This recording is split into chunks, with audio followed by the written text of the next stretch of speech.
Your bottom dollar is somebody behind them that's working with them to get you.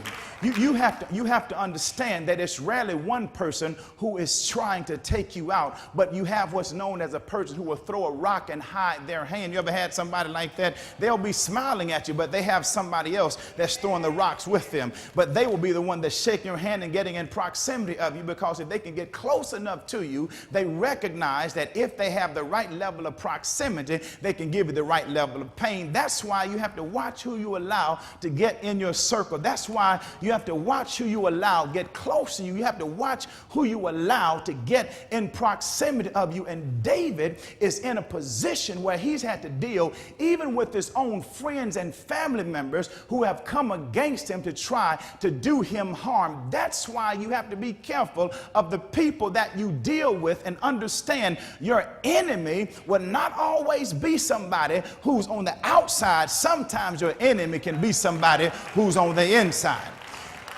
Even Jesus dealt with this. Jesus had an enemy on the inside. I like to call him an inside irritator. You have to watch out for inside irritators. They will blend in with everybody else. They will look like they are acting like everybody else. And their words, as the psalmist will say, will be smoother than butter, but war will be in their heart. And that's what David is dealing with in the text when he says, my enemies that I'm dealing with, God, they are domineering, they're dangerous, and they are diabolical. But then he goes on to say that he makes this contrast. He says in verse 15, he says, but you, O Lord, he injects this conjunction to give us the contrast between his enemy and the eternal. He says, now I've got to deal with my enemies in verse 14, God. He says, but I'm depending on the eternal. He says, God, I'm depending on you because of your favor, because of your faithfulness, and because you're my Father. He says, I'm depending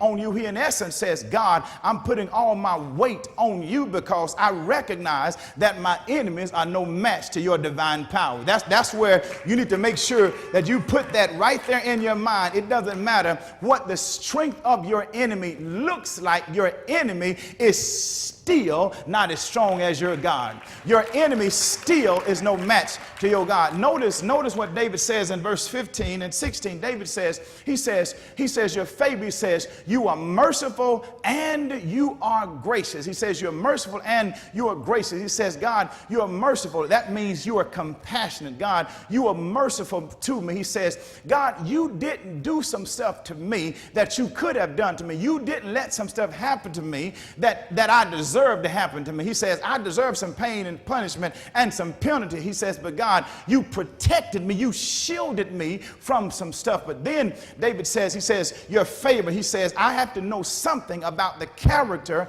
and the nature of God if I'm going to depend on God. Because what your enemy will do, your enemy will try to make themselves appear bigger and better than your God. Your enemy will make themselves appear bigger and better than God. And that's what David is. David says, my enemies are trying to make me think, God, that you can't handle them. He says, my enemies are making me think that you are distant from me, but I understand that your loving kindness, your mercy, and your truth, it's there. David, in essence, says in the Message Bible, he says, you never quit.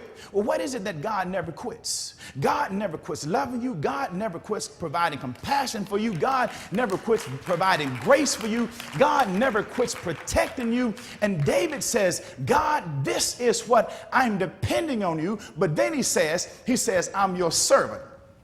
He said, I need your strength. He says, I